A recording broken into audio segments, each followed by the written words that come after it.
Hello, everyone. So, we are back again with the weekly podcast. So, today I have Arvinder Nirvan with me, who is a data governance analyst. We will learn about what data governance analyst is, what this role is, and what data means in any sector. So, Arvinder, he is very prominent in data analysis, data governance. He is in the banking sector, so we will eventually get into that. So how a data flow in the banking sector. Once one go to the bank, they provide all the information, then all the transaction, all the things happens. But there's a lot that happens in the background. So it is an interesting field. So we will explore it for the school going children, college going children, as well as everybody around. If somebody has some interest, they can always ask the follow-up questions and find if this field is useful for them. So now I'll request Arvinder to please introduce him. Thank you, Gurtej, for having me here. I've worked in the banking industry. Been working for banks for about 8 years now, uh, mostly around data roles, data analyst, business data analyst, and currently working as data governance analyst at Bank of the West. So Gurtej, there's not a whole lot to talk about me. So I think I'll just put an end to there. So yeah, that's about me.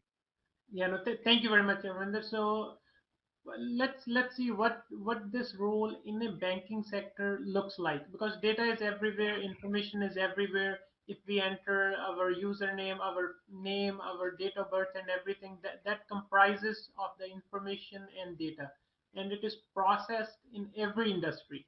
So can you please share us with how a data analyst or governance analyst it looks like in a banking industry? Sure, Gurtej. I think the audience can see my screen now. So let me get started. Uh, really want to get started, Gurtej. You were saying, how does banking stuff looks from outside? All right. But let's start talking about from scratch. When you think about a bank, you think about a customer. You think about the bank itself. Most of us use online banking, right? That's our way to go, first preference. If it doesn't work, if something we need something else, we call the call center. We talk to someone from the bank, to discuss our accounts or get anything done. Or we could also go to the branch. Other thing, if we kind of think a little more deeper in what bank is, we may think about management. Yes, bank will have management. There'll be a back office. There are a whole lot of folks working in the background. And then there is a role that government agencies play. We sometimes read in the news, so and so bank got fined um, for multiple reasons. So there are government agencies who kind of keep an eye on the activities of the banks. So as an outsider, I think this is pretty much what we think of the bank, Gurtej. As we go forward, we would talk a little bit more about um, how does data kind of interact and flows within the bank's world, right? Um, Right. So from outside, yeah, it looks like there is a customer goes in the bank and they have the front end. They provide their credit card, debit card, or their information. Then everything is on the computer that is verified and the customer gets benefit from. So that I think that part is the data. So it is stored in warehouses, it is stored in servers where the front end who is helping the customer, they put in the information, they verify, authenticate so that the same customer gets the valued service from them. So now let's hear from you. So what that backend looks like. exactly. So in this picture, you see this all these people working in the branch. They have a monitor. Now let's clear the board again and um, talk about the data, right? And before we talk about the data, Gurtej, I want to talk a little bit about what data is. There may be people in the audience who are kind of new to that data concept. So I want to present an Excel analogy. That's what I like to call it. Let's see, we have Excel file. I think all of us have seen Excel file. I put some random data in this sample file. In an Excel file, we have a workbook, right? This whole thing. And then we have multiple tabs. I don't know if it's big enough. There are 3 tabs in this workbook. We have rows. They are like multiple rows. And we have columns. And the data actually gets stored into in rows and columns in an Excel spreadsheet. And the reason I have it here, Gurtej, is because it's very similar to the relational database. That's one of the kind of databases we have, and we're going to use that as an example today. Um, right, this cylindrical shape is a universal model that is used to represent database. Within the database, there are schemas, tables, and within tables, there are rows and columns. And the reason I have this side by side is that a schema is like an Excel workbook pretty much. Table is similar to these tabs, and then we have rows and columns in database that shows the data itself. Therefore, the analogy, right? It's very similar. If you think about Excel, you know what exactly is going in a database. The only difference is in Excel, you can open an Excel sheet and see the rows and the columns. But in database, you cannot just open database and do the same. It's something that happens in the back end. You need some tools to go into the database and look at rows and the columns, basically, and the data. So we can say that all the Excel files, they are stored somewhere in a database. So what databases, so can you give some examples which prominent companies they have created the database and what are their names and what kinds of variety we have in the industry for the database? Yeah, so like anything in the market, Gurtej, there are so many kinds, right? The most commonly used in banking industry is Oracle database and Microsoft SQL Server. Um, Really, the Oracle. Um, and it gets fancier. There are companies out there who has lots and lots of data, typically retail companies like Walmart, right? Or companies that capture a whole lot of customer data. They move on to things like Hadoop, big data. Uh, Banking industry, usually Oracle. So to your question, there are multiple brands for database as well. And my experience, because I work in banking industry, is mainly in Oracle. So they are stored somewhere in the hardware devices, like in the big cabinet infrastructure, or how this information, where it is normally stored. That's correct. So you rightly said that this data is stored in servers, which is pretty much like computer, but it doesn't have screen and all the good stuff that we use to access the computers, right? So that's where the database is. And I think you draw a perfect analogy as well that these Excel spreadsheets, think about it, Excel spreadsheet stored somewhere. So that's exactly what database is. So, Arvinder, if we talk about, so now there's lots of information. So you are sharing with us from the banking sector. You mentioned Walmart, Facebook, everything has the information. They have to be stored somewhere. So there's a terminology called cloud computing Mhm. or the cloud database. So what is the difference between the exact data warehouse and the cloud database? So cloud database, Gurtej, is data that is stored offsite, basically. There are companies that sell services. For example, if you have a firm and you don't want to have your own infrastructure, and forgive me if I'm using some technical words here, I want to keep it very simple.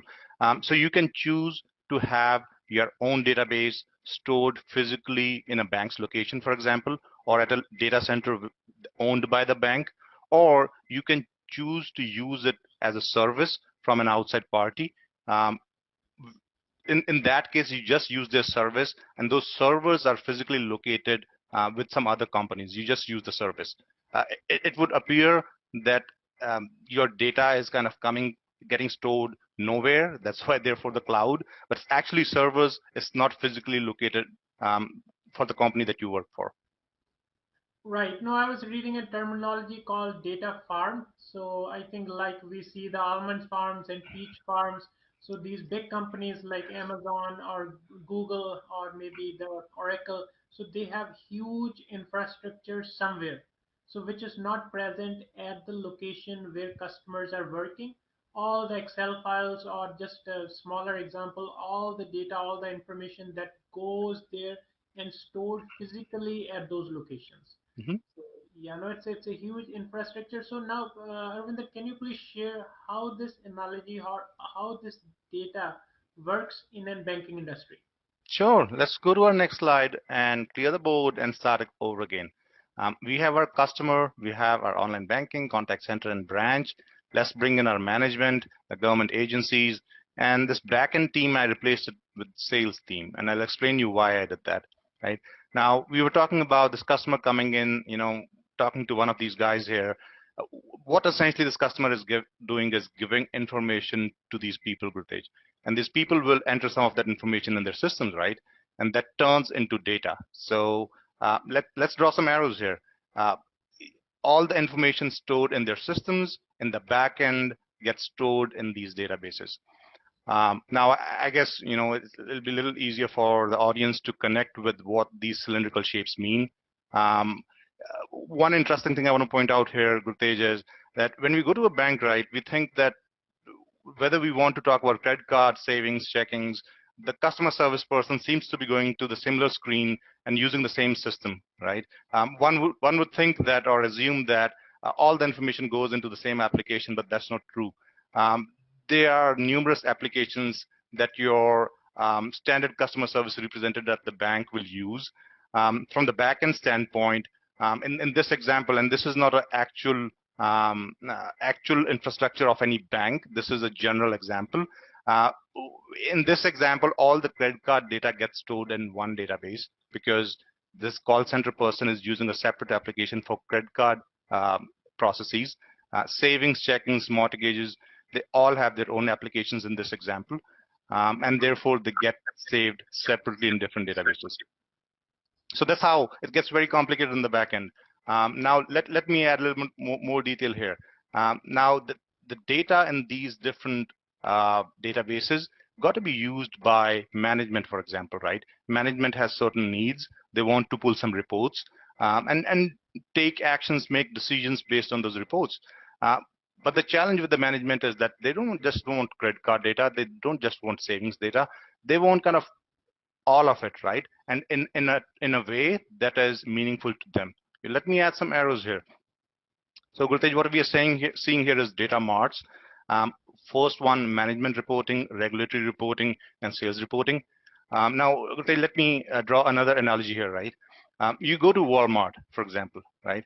You go to clothes section, you'll see one whole section for the kids, one for the men, adults, for women, and in the kids sections, you'll get everything for the kids, right? For their shirts, their pants, their PJs, their shoes, and everything, right?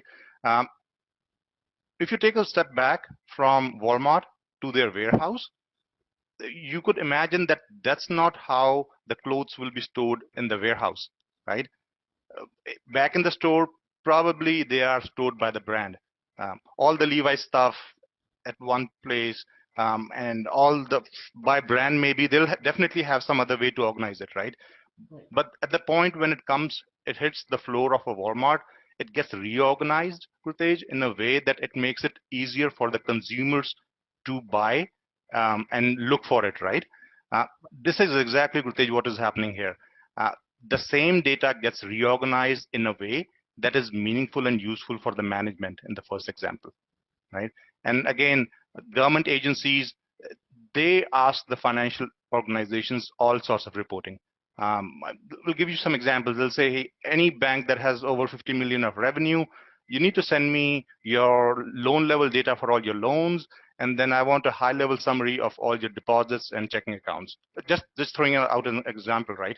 Uh, in that case, data in these different databases is not going to work. So it has to be reorganized in a way that government agencies accept them, right? So we create another database here, reorganize the data.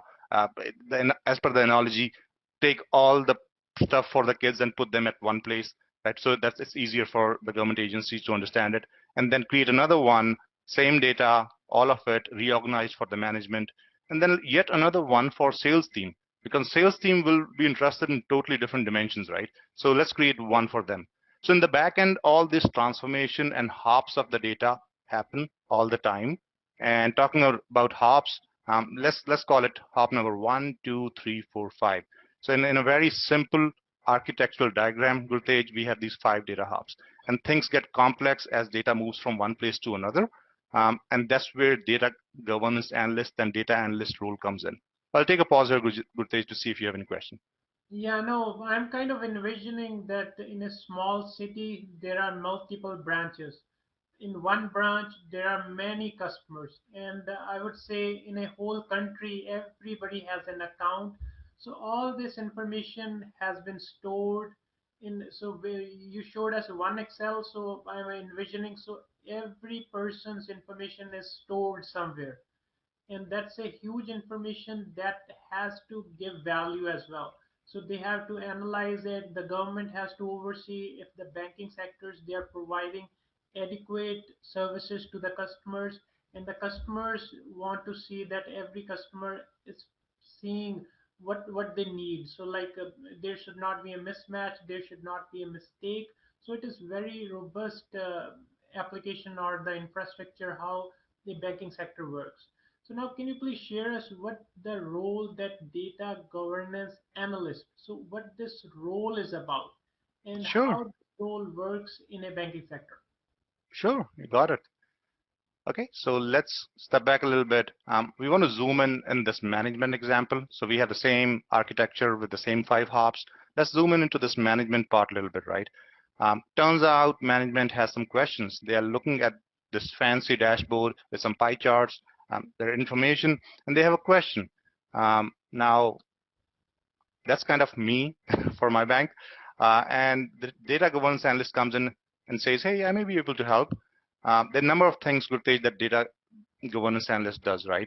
Um, for now, I'm going to throw some fancy words out there, Gurtej, but in a moment, I'm going to explain in simple words what all of this is. So a data governance analyst would work on data definition, the lineage, in other words, the data hops, data accountability, data quality, and some other stuff. So I'll leave it to that. I want to go to the next slide, Gurtej, and talk about this in a simple English.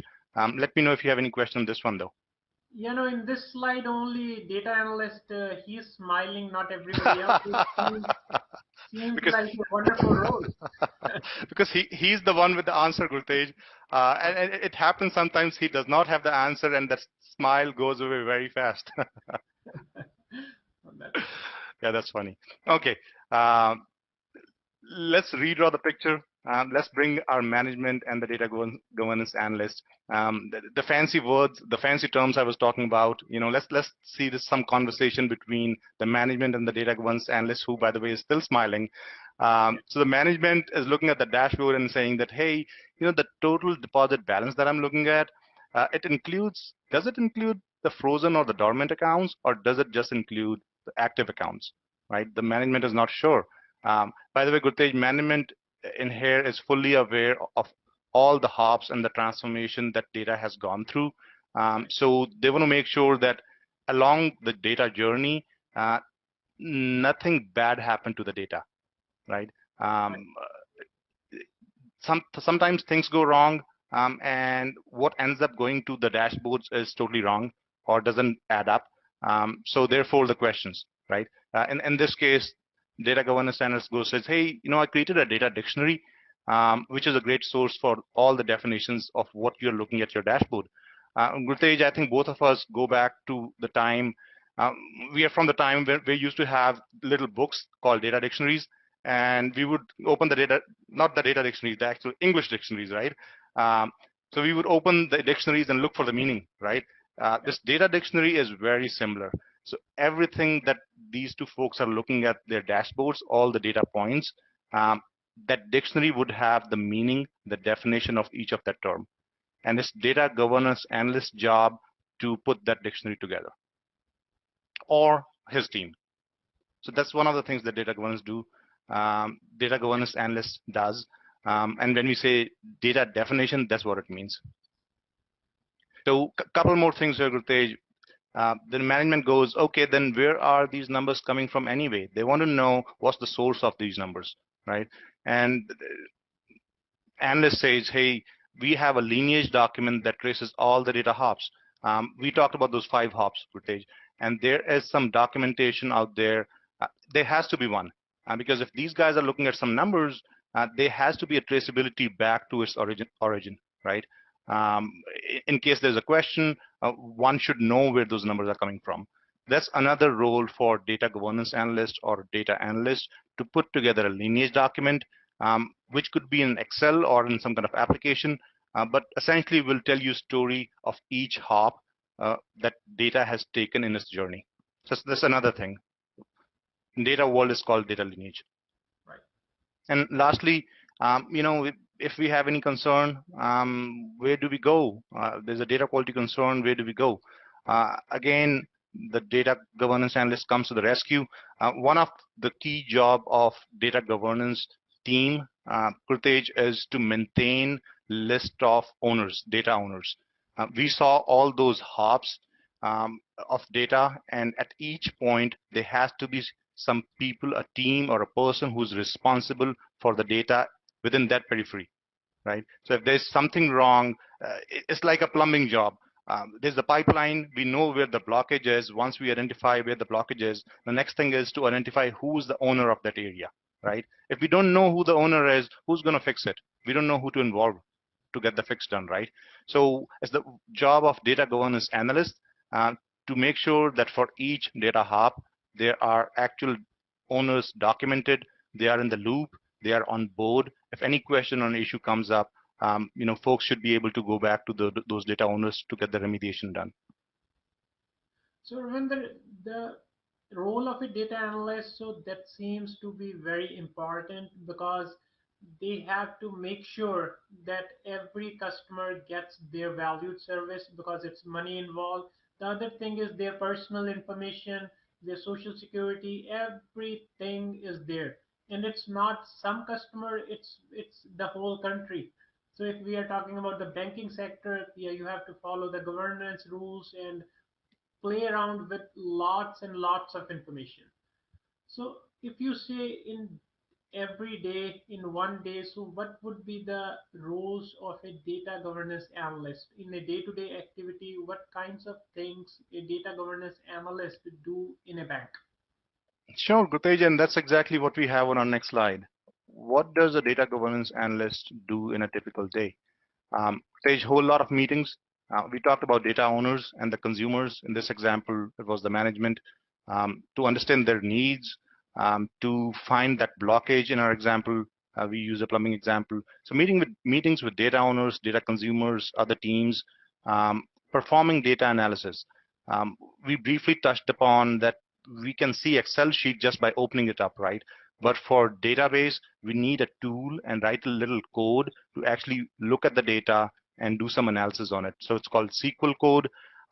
We do a lot of SQL querying on the databases, sometimes to understand how the data is flowing, sometimes to do some root cause analysis when there's a problem.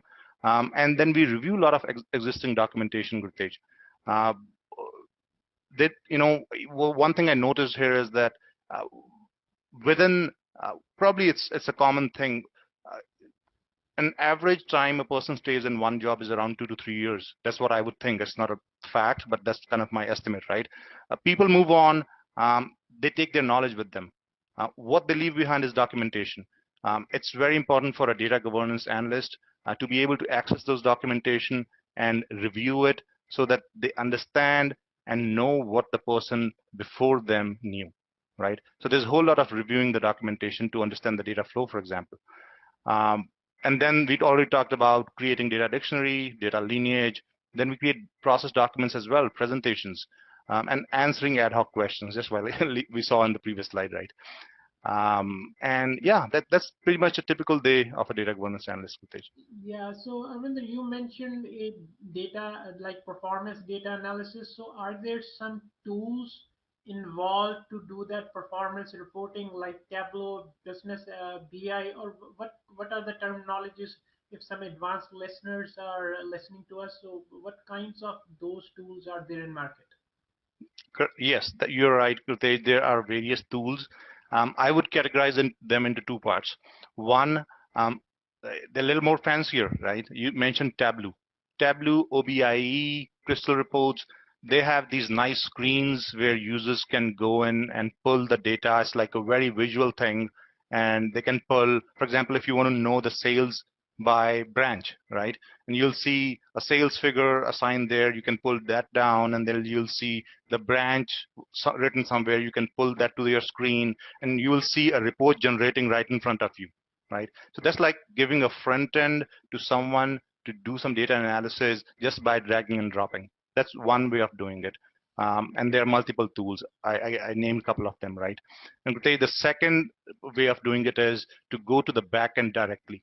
That's what data analysts or data governance analysts would mostly do.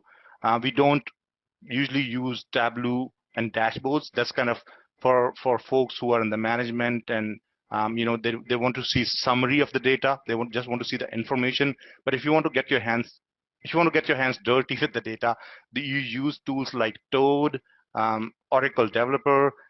These are some tools that hook onto the database, those cylindrical shapes that we saw, and you write some pieces of code to pull the data out of it, and then you can export it to the Excel sheet. Or there is a little screen at the bottom where you can see those rows and columns. And then you can keep adding to the code to see the data, to slice and dice the data the way you want to do it. So these are two categories of tools that data governance analysts would use. Yeah, no, in a simple form, as you explained, I can say that information is out there, but it is in raw form.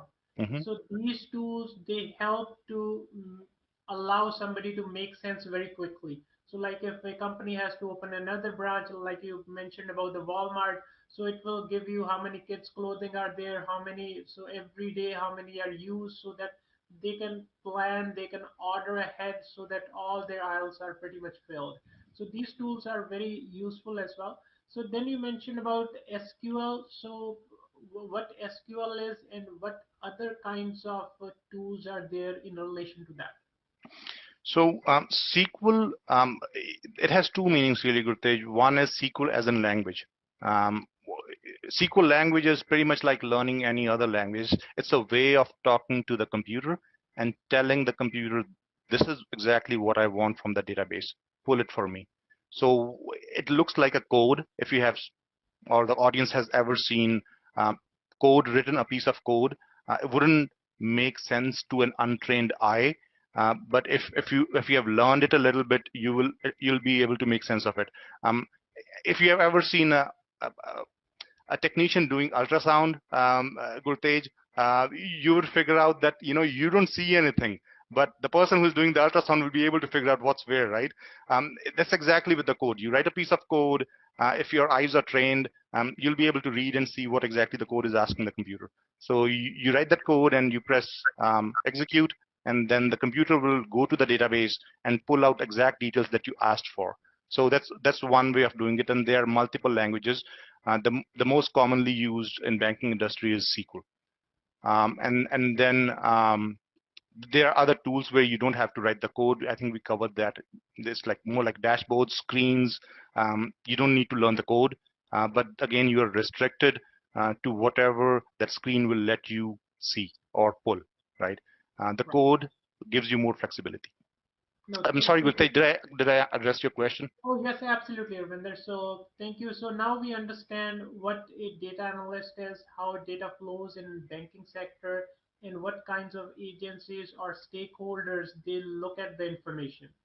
So now if somebody listening, like a school going kid or a college going student or somebody who wants to make a transition to this role if they are interested into, so how can they determine if this role is right for them? Yeah, that's a great question, Gurtej. Is this role or similar role, right? Is it right for you? I'll suggest do some research on the data concepts. If you find it even remotely interesting, I think you need to explore a little bit more. If you feel you find it interesting, the other question to think about is that, do you think you're good with creating documentation, because you have to do quite a bit of that? Do you like to interact with people? You actually need to interact with a lot of cross-functional teams in this role. If the answer to these questions is yes, Gurtej, I think there's a good chance that you're going to do very good job at this role. No, thank you very much, Arvinder. Sincerely appreciate it.